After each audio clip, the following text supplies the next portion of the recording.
Prelude in F-sharp minor, number 8, coined by Hans von Bülow as Desperation. It is a desperate piece with these raging 30-second notes all the way through the piece. It has 32 measures of non-stop 30-second notes. 32 30-second notes per measure times 32, 1,024 30-second notes. And it feels that way when you're through playing. This is a workout. This is a virtuoso piece, even though it's a prelude. This is like an etude. Being Opus 28, the precursor to it was the Chopin Etude, Opus 25, number 1, the harp etude. Same idea. We have our melody note in this one, in the inner voice, on the key of F-sharp minor.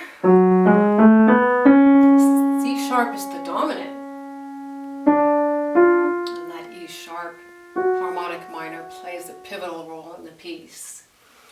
We start on the dominant with the right hand thumb, and this is the main melody.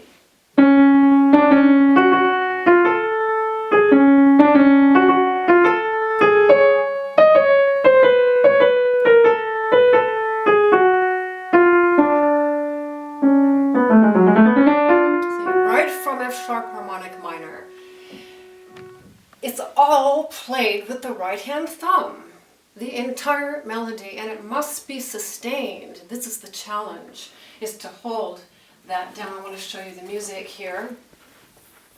Doesn't this look formidable? It is. This is a dense, one of the most dense pieces I've ever seen. And if you can see this far away, we have the lower stems, the downward stems with the large note heads, and those are all played with the right hand thumb. And then above it are all these thousands of 30-second notes played with the other fingers. This is one of the few pieces that I've seen that uses all 5 fingers in both hands almost continuously. And to sustain that right hand melody note without letting go of it, in slow practice, it would sound like this. And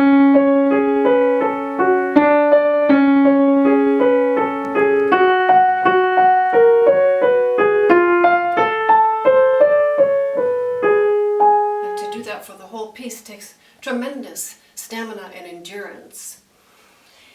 Now, if I took my basic fundamental chord, what that's actually making is, in measure 1,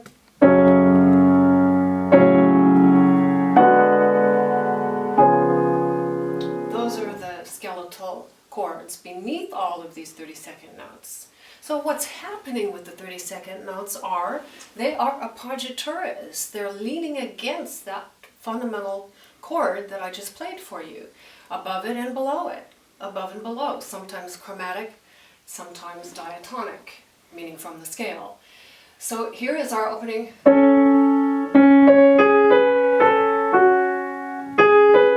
Below A and above A and A.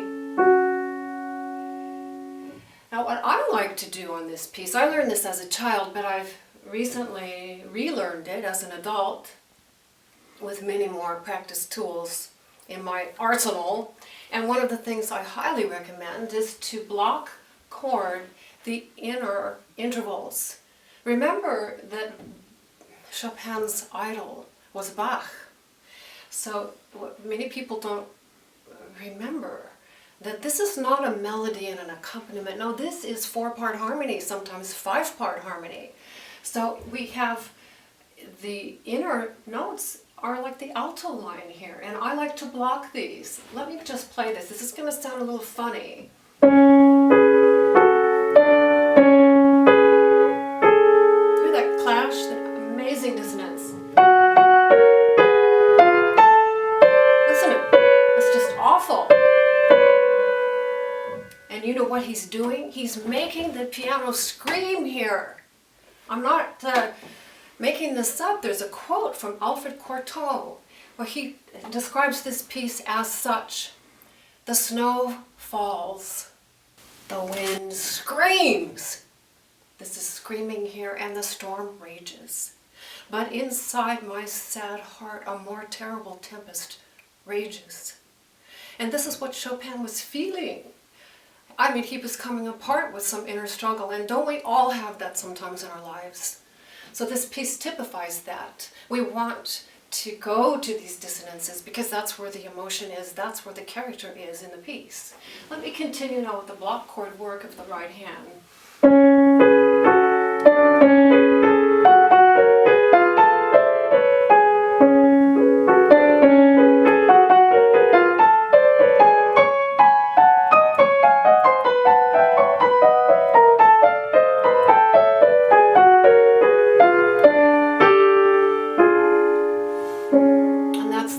First phrase, 4 measures. And what's so beautiful about this chart, which I'll revisit again now, I have engraved this so that I can get that whole first phrase. That is really all in one breath. The 4 measures I just played. That's one thought. Now when we go on to measures 5, 6, 7, and 8 on the next system, we start exactly. Measure 1 and measure 5 are absolutely identical, and our bar lines line up. We can compare. Halfway through, and this is a very important point, midway, third beat of measure 2 and measure 6, we have a change. The first time, and this is what you want to say to yourself, in measure 2, the right hand will be 2 F sharps.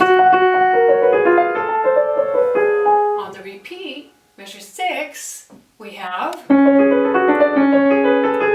sharp A.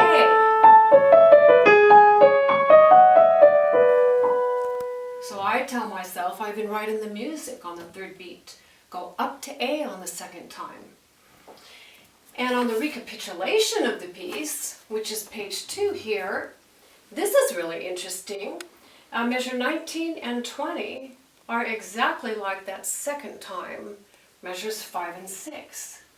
And the difference for our recapitulation here, which is leading to the most dense and climactic part of the entire piece, is different 2 beats later. So that would actually sound like, starting measure 19.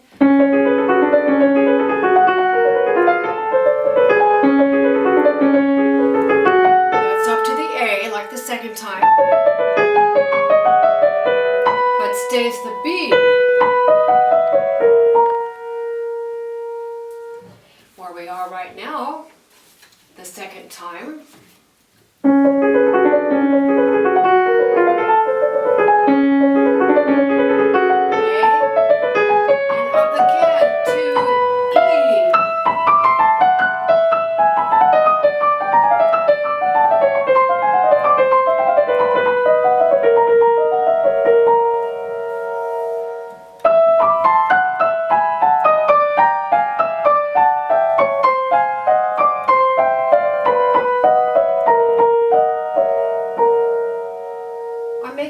Focus right now on the first 2 systems of the piece because it really is the template for the entire piece.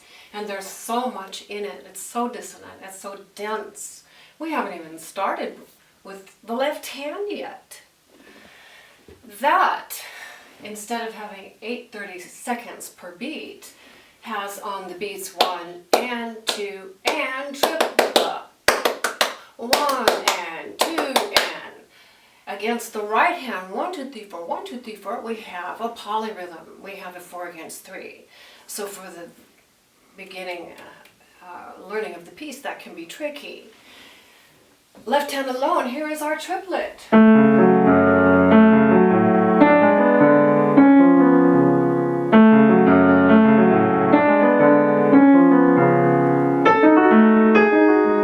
These are here in pairs.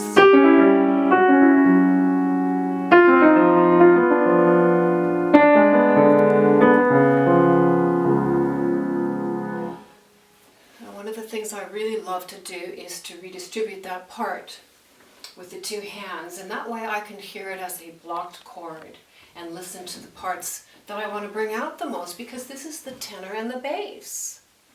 We want to shape that too. That was a repeat, of course, identical.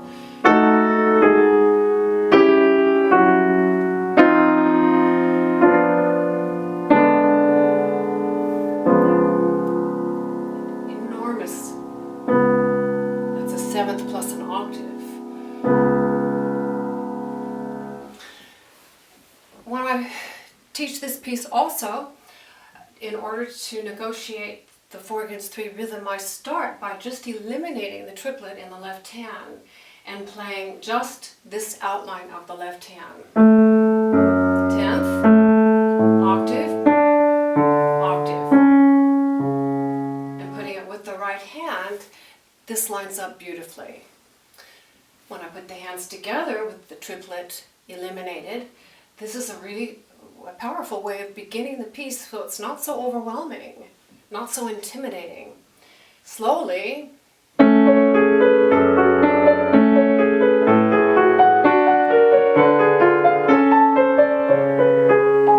why this is so valuable is because those are the only times in the piece that the hands actually line up. Everything else is scrambled and fighting. That's what gives the screaming storm and the relentless raging of this piece. Okay, now I'm actually going to play the measures 3 and 4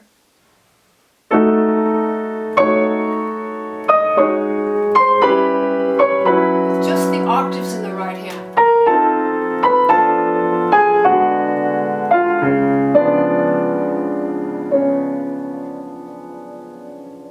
And then the second time, measure 7 with the same idea of octaves only. Listen to the difference.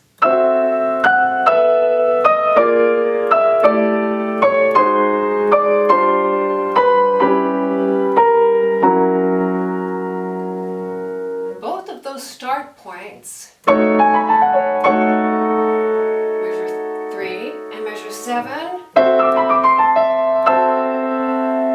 are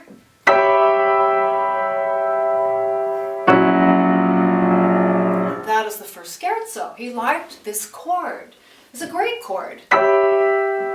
Octave, fourth, and a diminished chord on the top. See, it's this diminished that gives that constricted feeling, that fight, that struggle. So these are wonderful chords. Chopin loved them. And actually that scherzo, I was thinking about it just last night. There was a lot of that writing out of Opus 20. Which was before this prelude. And so he took the ideas of that scherzo and the Etude Opus 25, number 1, and they're all in this prelude. So this is a more evolved manifestation of all the ideas he was working with. It's a very powerful piece. All right, let's start again at measure 7, and I'll go on.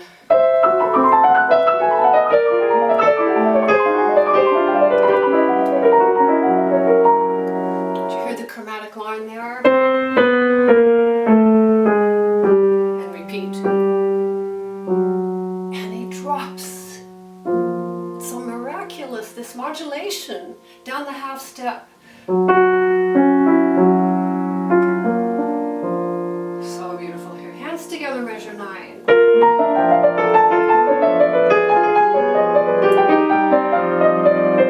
These are gorgeous chords. Redistribution with the left hand. Listen to these chords, because now the left hand starts to get more complex. Tenor, bring it out. Going on.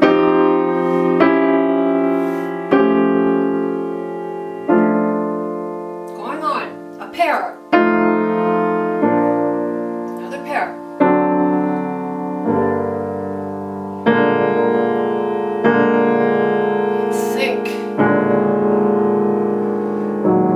Last system.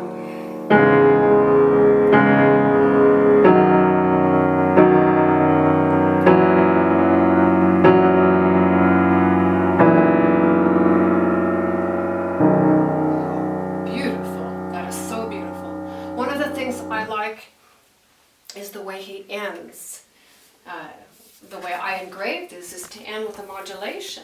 Each one of these systems ends this and here with a cadence, a cadence. So if we take the end of measure 8 in the left hand, we have a blocked chord, and the end of measure 14. Do you see how that's all connected? That was all one great big loop, and he's got the same references going on with those cadences. Absolutely beautiful. Let's put the hands together now, measure 9.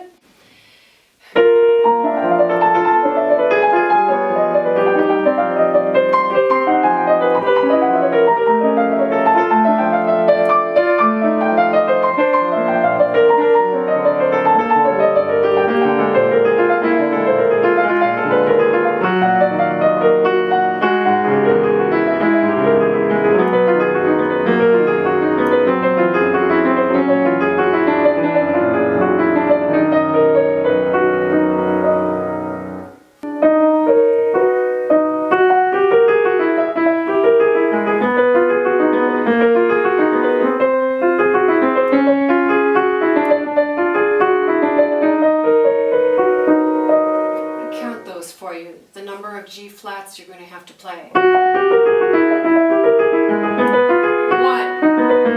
2, 3, 4, 5, and finally change. And that's your cadence. Exquisitely written. Alright, now we go on. This is the only page turn. You just flip your page over and you're ready to go for the rest of the piece. Alright, I call this now the rocking tense, starting measure 15 in the left hand.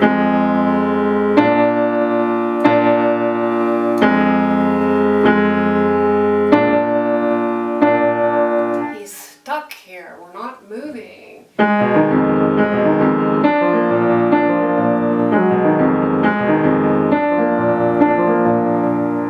Repeats again, this time piano.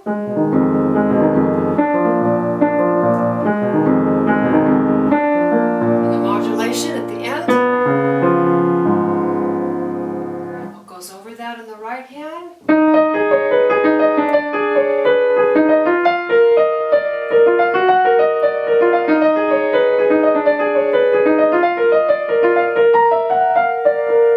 the repeat piano.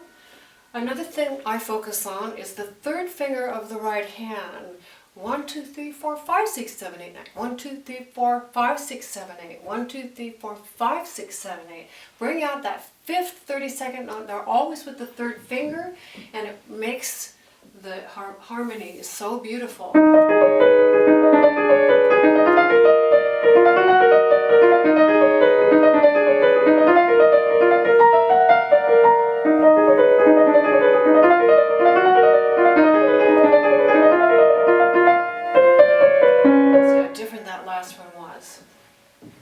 Hands together now.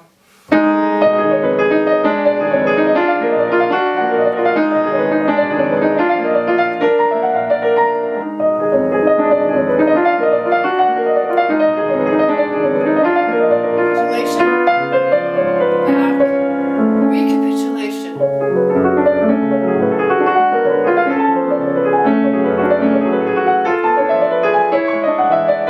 Now this becomes just so amazing what he's doing. He's taking us higher and higher and higher, and then he's going to bring us down in the most tremendous cascade. I'm going to take the left hand alone on measure 20, where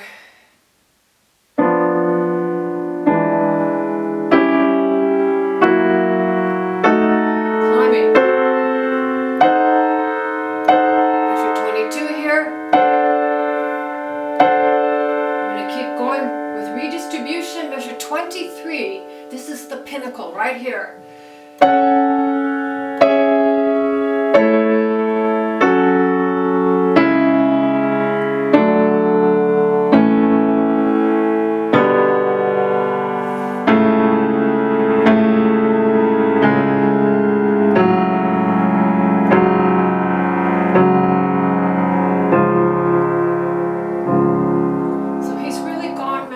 23 here to the end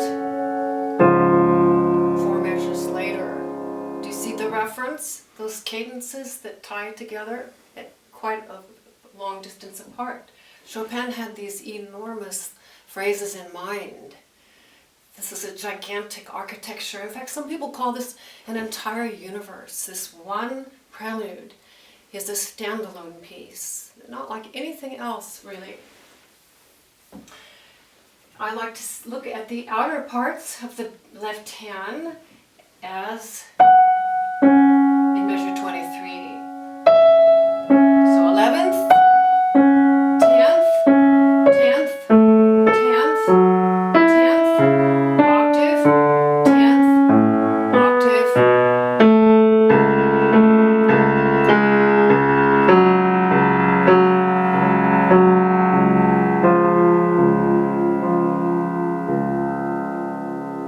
The right hand at measure 23.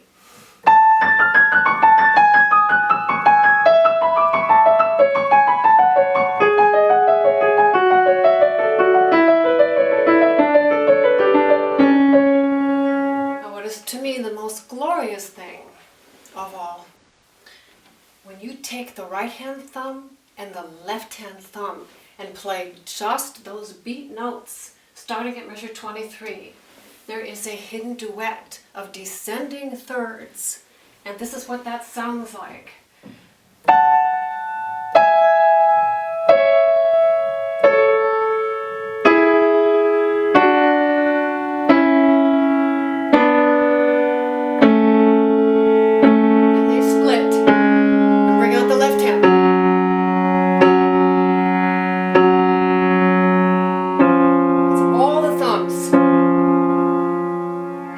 Context. I'm pulling with my arms. Remember, this is like a sprint. We've been playing a lot by this time. We're getting a little fatigued, and we need to use our arms and pull on every one of these. You'll get more power, you'll relax, and it will have a more beautiful full tone. It won't sound strident.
E sharp from F sharp harmonic minor.